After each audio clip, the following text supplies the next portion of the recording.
Hola, bienvenido a Territorio Nómada. Aquí podrás encontrar información especializada en planeación urbana y ordenamiento territorial en temas como uso de suelo, vivienda, movilidad, infraestructura, equipamiento urbano, espacio público, participación ciudadana, servicios públicos e instrumentos normativos. Nuestro principal objetivo es generar contenido en nuestras diferentes plataformas digitales. Amigos, celebrando el Día Internacional de la Mujer, tenemos como invitada a la doctora Emma Morales. Ella es licenciada en Arquitectura por la Universidad de las Américas de Puebla, cuenta con una maestría en Estudios y Gestión de la Ciudad por Libero, Puebla, y además es doctora en Estudios Urbanos y Planeación por la Universidad de Sheffield, en Inglaterra. Emma, buenas tardes, un gusto tenerte con nosotras, de verdad estamos muy contentas para celebrar el Día de Ciudad y Mujer. Entonces, bueno, queremos preguntarte cómo ha sido pues esta experiencia tuya al frente de la coordinación de la maestría. Y bueno, haremos un pequeño contexto. Sabemos que en 1976 en México se institucionaliza la planeación urbana, se crea una secretaría, la de asentamientos humanos y obras públicas, la Ley General de Asentamientos Humanos. México, a través de la UAM, crea su primera licenciatura, y bueno, en esto en un marco internacional de planeación en la Cumbre de Hábitat de Vancouver. Sabemos que la maestría que coordinas es de reciente creación en 2016. Cuéntanos cuál fue la visión de la creación de esta maestría y su programa. Sí, muchas gracias. Pues de hecho está hasta cierto grado vinculado. La Ibero Puebla llevaba 20 años de propuestas diferentes desde desarrollo urbano, algunas más vinculadas a temas de gestión y estudios de la ciudad, y otras que tenían que ver más con cambio climático, desarrollo regional, desarrollo sustentable, y lo que se buscó fue un programa que ya no separara estas visiones, porque ambas tienen que ver con el territorio, ¿no? Entonces, la intención era plantear como objeto de estudio el territorio y el hábitat desde una visión amplia como lugar donde sucede la vida. Y de esa manera, esa visión podría integrar no solamente esta parte ambiental, social, cultural, económica, territorial, que tiene que ver con infraestructura, servicios, política pública, etcétera, sino que también nos permitiría tener diferentes escalas de análisis desde el nivel de casa-habitación hasta barrio o municipio, o en el caso sobre todo de cierto tipo de análisis, como pueden ser los relacionados con seguridad hídrica, pues a nivel de cuenca. Entonces, ese fue el origen. Y en 2016 inicia la primera generación precisamente en el marco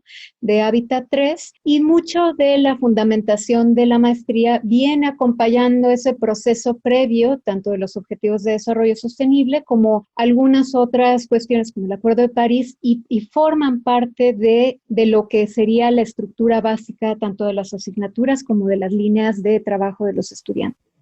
Claro, y bueno, ¿cuál fue el objetivo que ustedes buscaron en el perfil del egresado, Emma?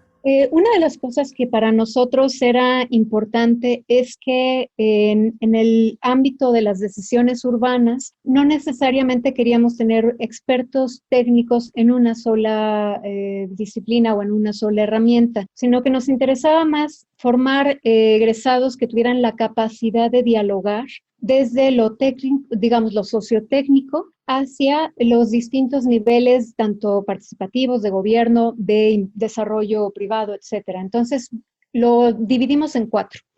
Uno que es el de innovación del hábitat, en donde ahí queremos gente que se involucre en el diseño de nuevas políticas públicas, de nuevas tecnologías, de nuevos procesos de implementación. Un segundo que enfocado a gobernanza y gestión, en donde puedan convertirse en estos, aunque está de moda, pero estos agentes de cambio, pero sobre todo como estos interlocutores entre las diferentes áreas y realidades, y poderse involucrar tanto en trabajos de resolución de conflictos, negociación, diálogos de saberes, posibilidades de concertación. Un tercero que tiene que ver con aquellos que buscan desarrollarse en el ámbito de consultoría, como podría ser identificar necesidades, hacer diagnósticos, plantear escenarios. Y un último de métodos y herramientas que en realidad lo que busca es aprovechar las mismas herramientas y conocimientos que los alumnos tienen, ya sea por su perfil profesional o por su formación académica previa, y que los puedan llevar a una nueva etapa ya desde una visión precisamente desde la equidad socioterritorial.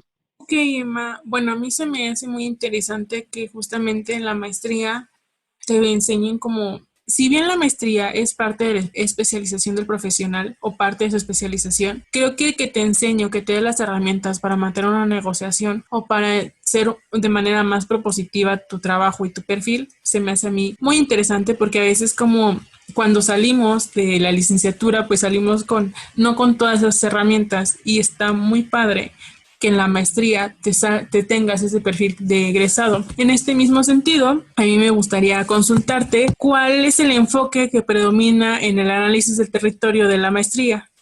Sí, precisamente nos interesa el desarrollo de estas habilidades suaves, ¿no? Por ejemplo, para aprender a argumentar mejor una propuesta, para aprender a dialogar en un entorno de mucho más respeto y de identificar pues las sabidurías que puede haber en los distintos entornos. Entonces, en ese sentido, muchas de las metodologías que integramos tienen que ver con procesos vinculados con la realidad. Por ejemplo, integramos dentro del plan de estudios una asignatura que tiene que ver con gestión de riesgo y participación ciudadana y que ha resultado pues mucho más pertinente, sobre todo a partir de lo que vivimos tanto en el 2017 como ahora con la pandemia. Y eso, la ventaja que tiene es que es esta gestión integral, esta visión de gestión integral del riesgo que no se concentra solo en el desastre natural, sino precisamente en los procesos de diálogo, negociación, toma de decisiones, recomposición de las estructuras sociales, etcétera. Y en ese tipo de proyectos, por ejemplo, hay 2 alumnos que están trabajando todavía vinculados con el sismo del 17. También hay algunas herramientas de procesos de diseño participativo, no solamente a partir de talleres y uso de herramientas y de dibujo, lo que sea, sino también tiene que ver con la posibilidad de participar en proyectos reales que se están desarrollando a lo mejor en municipios cercanos a la universidad o en proyectos vinculados con alguna de las áreas. Y ahí lo que también hemos integrado pues es el uso de tecnologías, el uso también de herramientas de comunicación. Algunos alumnos han buscado aprender precisamente el desarrollo podcast. Del año pasado decidieron integrarse. Y también para que aprendan cuestiones de financiamiento y del papel de capital en el desarrollo urbano. Esto desde una perspectiva crítica. Entonces, por ejemplo, tenemos desde hace 3 años con el PUEC de la UNAM, un seminario internacional de mercado inmobiliario y estructura urbana, y cada año se integra un taller que para nuestros estudiantes es gratuito y también para estudiantes que vengan de otras universidades, de posgrados, de otras universidades relacionadas con estudios urbanos a nivel nacional. Y ese taller, en algunas ocasiones con Jaramillo, otras con Pedro Abramo, otras con autoridades en América Latina, nos interesa que aprendan otros métodos de evaluación urbanística, sobre todo para que en el momento en el que tomen decisiones, pues tengan otras maneras de leer la realidad. A mí me llama mucho la atención que ya en la maestría estén viendo este tema de la gestión integral de los riesgos, este tema del financiamiento, porque hay muy pocas maestrías que te enseñan como que toda esta gama, ¿no? Ahorita en la gestión integral del riesgo creo que es un tema muy importante, ya que un riesgo se tiene que entender de todos los aspectos, ¿no? Y bueno, desde mi opinión creo que es muy interesante que la maestría te enseñe esto. Y bueno, para mí mencionaste un tema que es importante, que se dedica o hace referencia al trabajo de campo. Si bien los alumnos que ahorita están trabajando, que mencionaste, con lo que se vivió en el sismo del 2017, ahorita en esta pandemia, ¿cómo tú crees que ha ido evolucionando este trabajo de campo que han vivido tus alumnos o los alumnos que están inscritos a la maestría para poder cumplir y poder continuar con su preparación?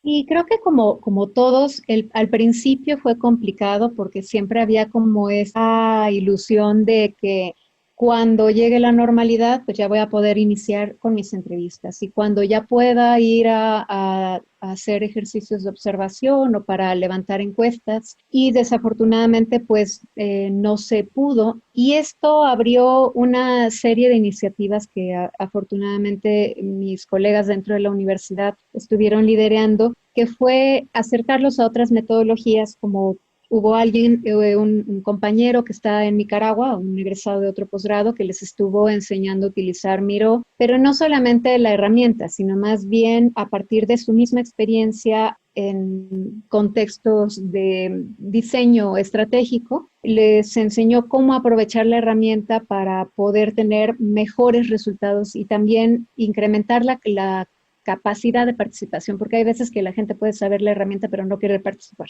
Entonces, este chico que venía más desde el ámbito de diseño estratégico e innovación, les enseñó también cómo generar esa empatía para que la gente no solamente quisiera utilizar la herramienta. Otra de las situaciones que se buscó, y eso tuvimos un proyecto con la Universidad de Edimburgo para evaluar cuestiones de acción colectiva en épocas de COVID, y ahí lo que identificamos sobre todo es que hacer una entrevista vía Zoom o podía ser muy invasivo, que la gente se siente que está uno entrando en sus casas, pero el uso de WhatsApp, de grabaciones cortas de WhatsApp, que es algo que hace cotidianamente, pues podría ser como más sencillo. Pues lo que hicimos fue acercarlos a personas que a lo mejor estaban desarrollando este tipo de métodos más cualitativos o el aprovechamiento también de los recursos que se abrieron a nivel nacional, que creemos que es maravilloso para que pudieran tener acceso a cursos gratuitos para manejo cartográfico o de sistemas de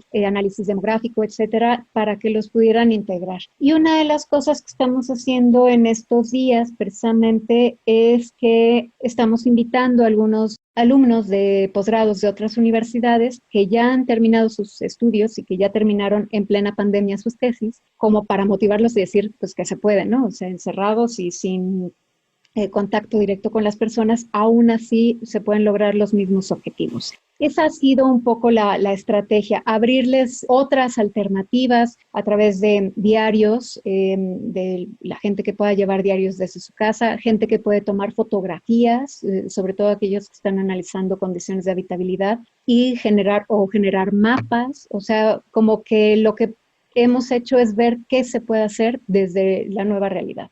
Claro, bueno, me sorprende gratamente lo que mencionaste sobre el tema de la participación ciudadana, la materia que tienen ustedes incorporada. Creo que son pocas maestrías que tienen considerada esta materia como un elemento importante. Emma, me gustaría que nos contaras de estas 4 áreas que hablabas en un inicio, ¿cuáles son las que más demandan los alumnos y por qué crees tú que son las preferentes, por decirlo así? Pues ha habido un equilibrio. Probablemente la única generación que es más homogénea es la que está ahora inscrita, pero de los 4 años que llevamos con egresados, el perfil ha sido un poco este equilibrio entre gente que viene de arquitectura, diseño urbano, programas relacionados con planificación, asentamientos humanos, que sería como una tercera parte. Otra tercera parte que vienen a lo mejor de ciencias sociales, que su experiencia hemos tenido desde filósofos, gente que viene de comunicación o que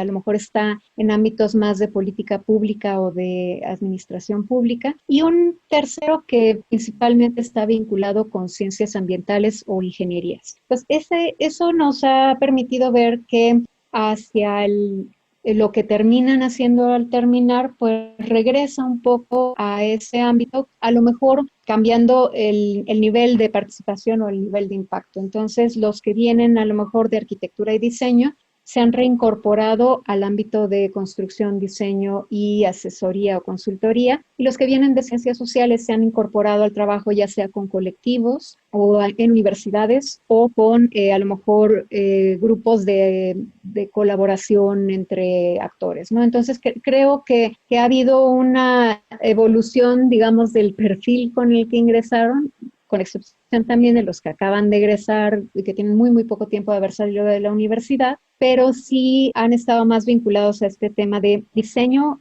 participación y trabajo colaborativo y de gestión a nivel municipal, sobre todo. Claro, como que son perfiles que se van complementando, ¿no? Un poco lo que entiendo y lo que escucho. Emma, ¿tú identificas algunas debilidades del perfil que como áreas de oportunidad para mejorarlo en general, ¿no? El perfil de egresado? Sí, nosotros este año iniciamos ya la evaluación del programa para su actualización y creo que la ventaja o desventaja de tener como esta búsqueda tan ambiciosa, incorporamos cuestiones de riesgo, de economía social, de género. O sea, el programa es muy ambicioso, pero también la ventaja que puede tener es que entonces se abre una discusión de la realidad como muy crítica. Y uno de los, a lo mejor no es algo malo, no es una debilidad, pero es algo que queremos ver cómo incorporarlo dentro del proceso de formación, es que varios de los egresados con muchas de estas ideas las han querido implementar en las organizaciones en las que trabajan, a lo mejor por decir algo, Infonavit o algo por el estilo, y se topan con una falta de interés en estos temas. Entonces hay cierto nivel de frustración. Y la segunda tiene que ver con el desarrollo de herramientas prácticas que puedan ser más fácilmente socializadas con otros, porque a lo mejor puede haber una discusión muy rica desde el punto de vista de complejo e incorporando temas ambientales, sociales y demás, pero que no en todos los sectores es pues tan bien recibido. Entonces, sobre todo aquellos que regresan al sector privado, a veces se topan con el tener que reconstruir sus prácticas y no siempre están esas aperturas. Entonces, creemos que esos retos del choque con la realidad tendríamos que empezar a abordarlos desde la maestría, precisamente para buscar esta posibilidad de tener mayor incidencia. Claro, claro. Bueno, ¿ustedes tienen planes de doctorado?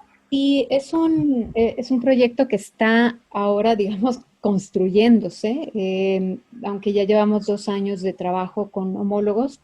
La intención es que también sea un doctorado profesionalizante y que sea interinstitucional para precisamente incorporar estas dinámicas desde fuera de la Ciudad de México, un poco Guadalajara, León, Puebla, pero también con una posibilidad de responder a problemas globales, ¿no? Está basado en problemas más que en disciplinas, está basado en práctica, en mucho trabajo en la realidad y además pues tiene este mismo espíritu de la visión del hábitat desde una visión amplia. Por ejemplo, Emma, a mí me llama mucho la atención que como coordinadora estás mirando al futuro, a cómo más puedes complementar la maestría, y eso siento que es muy bueno porque habla mucho del perfil que quieres que tengan los alumnos, que quieres que tengan ahorita y que quieres que tengan los futuros alumnos. En este sentido, y considerando tu trayectoria y la preparación que tú has tenido, como mujer, ¿cómo ha sido el camino que has tenido que recorrer en este proceso laboral y de incorporación en este modelo que está liderado básicamente por hombres? ¿Cómo ha sido tu paso por esta trayectoria que has tenido?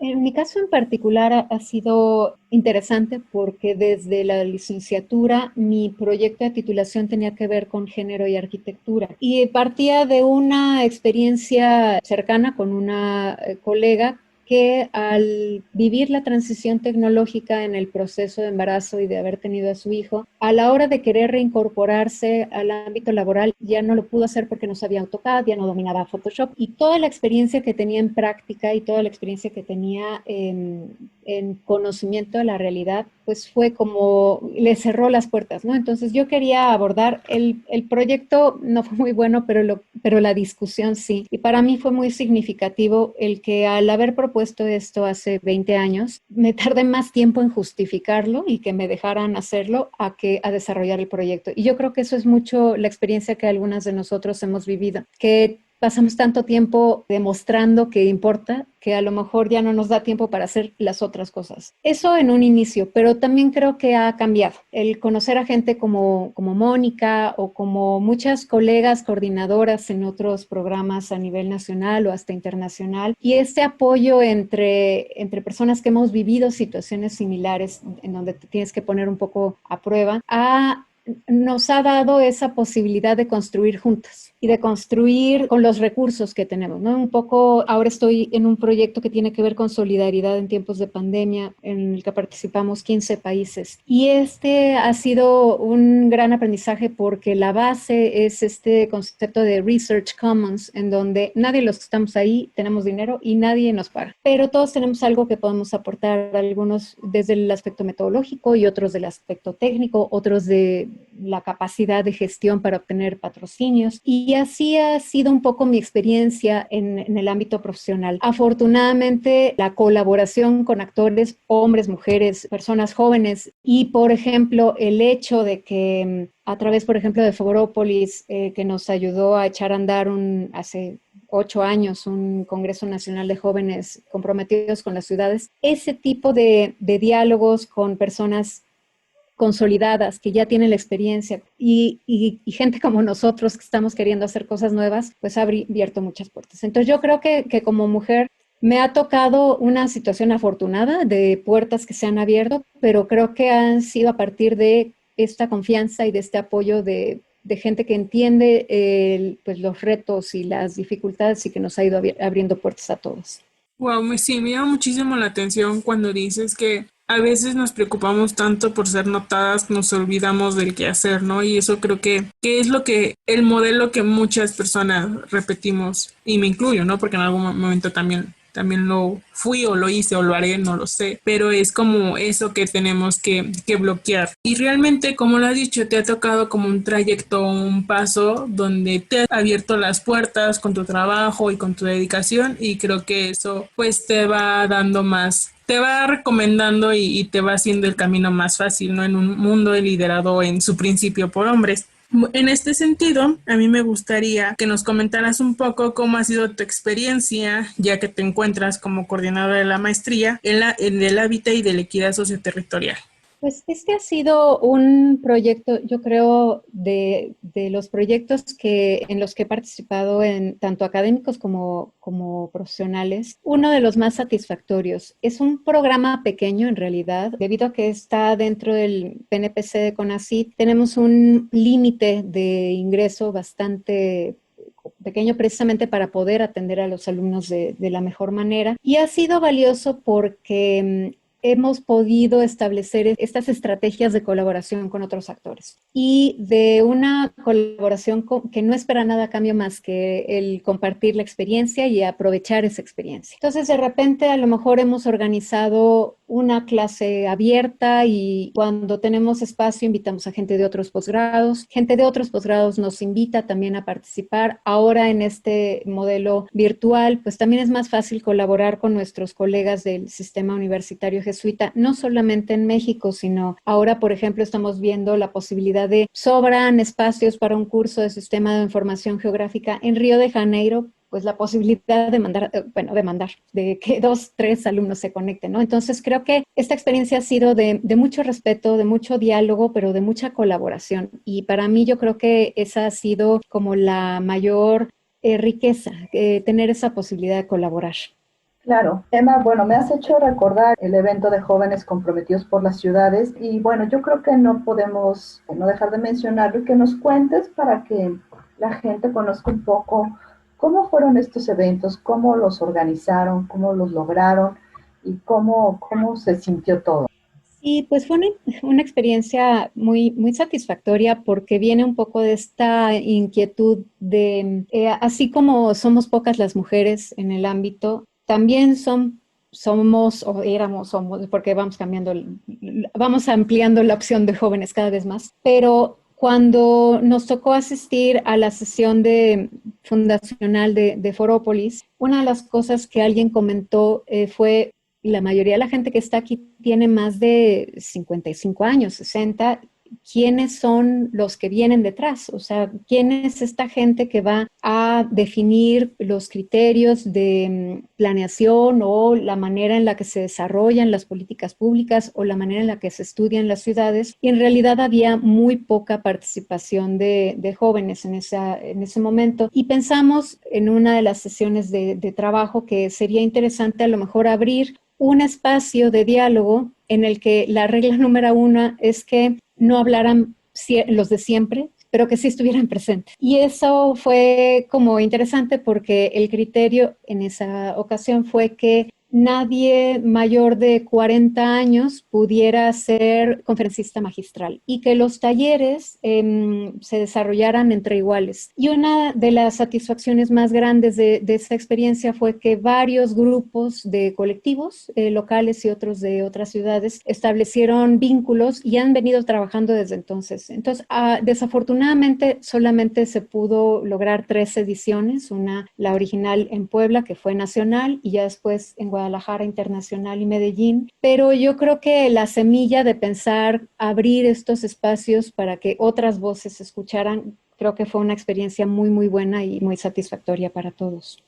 Claro. Emma, bueno, ayer tuvimos una charla con la maestra Sandra Baselis, que es la coordinadora de la licenciatura en Planeación Territorial de la UAM Xochimilco. Ahí estuvimos un poco ideando hacer un evento, un foro, un taller nacional de las escuelas de planeación y un poco los interesados para repensar, como diría el arquitecto Eben Schutz, repensar un poco la metrópoli después y durante esta pandemia. Entonces, bueno, pues te queremos extender la invitación a ustedes. Y bueno, ¿y qué sería un poco esta última pregunta rápidamente? Si nos puedes decir, ¿tú cómo ves los retos que se enfrentan hoy todos los profesionales y los interesados en temas de ciudad? Sí, creo que uno de los principales retos, independientemente de que estamos ante un reto que tiene que ver con salud pública, pero que también tiene que ver con gobernanza, y es el hecho de que estas debilidades estructurales que ya tenía en las ciudades, pues se han hecho mucho más evidentes bajo las condiciones de privilegio de algunos o de enriquecimiento de unos y el empobrecimiento de otros. Entonces, muchos de los retos que ya veníamos enfrentando, como agua, seguridad, servicios, infraestructura, transporte, pues ahora no solamente siguen ahí presentes, sino que se han agudizado, ¿no? Entonces, eso por un lado. Pero por otro lado, creo que uno de los principales retos y preocupaciones están vinculadas con el futuro de las profesiones, el futuro de las configuraciones urbanas. Hay preocupación, sobre todo del sector inmobiliario, que las oficinas serán uno de los elementos de mayor plusvalía y que el concepto de grandes desarrollos de oficinas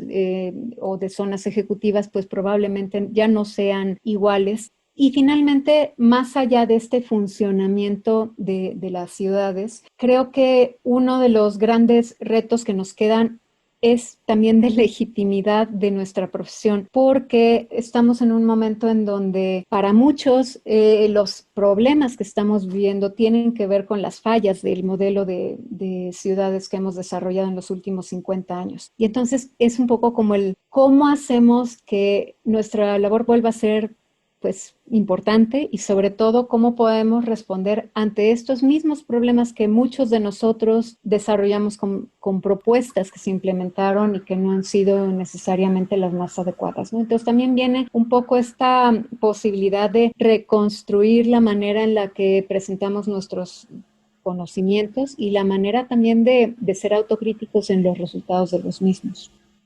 Sin duda, fíjate que hoy salió en el Financiero una nota de casi el 90% de la superficie de oficinas está sin uso. O sea, realmente sí hay muchos retos que se vienen por delante, ¿no?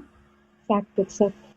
Bueno, pues en este mismo sentido, parte del objetivo de Territorio Nómada es justamente lograr tener a especialistas, a profesionales dedicados al territorio, para que las futuras generaciones que están terminando su licenciatura en estos temas tengan un eje de referente. Entonces, ese es parte de nuestro objetivo. Y bueno, aunado a lo que acabas de comentar, me gustaría agradecerte, darte las gracias por aceptar la invitación, decirte que fue una conversación muy rica en todo este tema de la maestría, en cómo lo estás llevando desde tu coordinación y cuáles son las propuestas que le estás presentando a los nuevos estudiantes que quieren hacer una maestría en estos temas. Y son unas propuestas muy buenas que van encaminadas junto a lo que fue Hábitat 3, y creo que eso es algo que tiene mucho valor en estos temas del territorio, ¿no? Entonces, yo quiero agradecer por la confianza y pues fue un gusto conocerte y hablar contigo.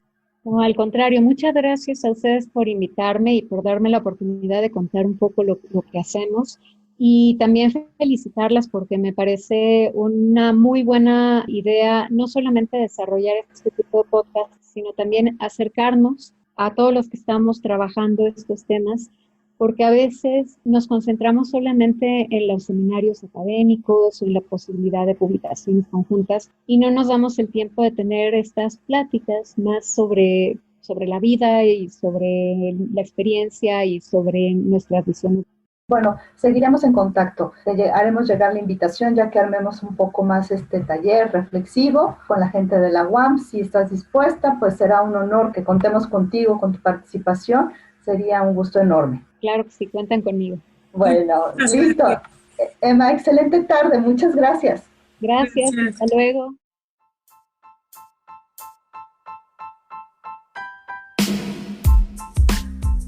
Amigos, muchísimas gracias por escuchar un episodio más de Territorio Nómada. Esperamos que lo hayan disfrutado tanto como nosotras. Nos vemos la siguiente semana. Bye.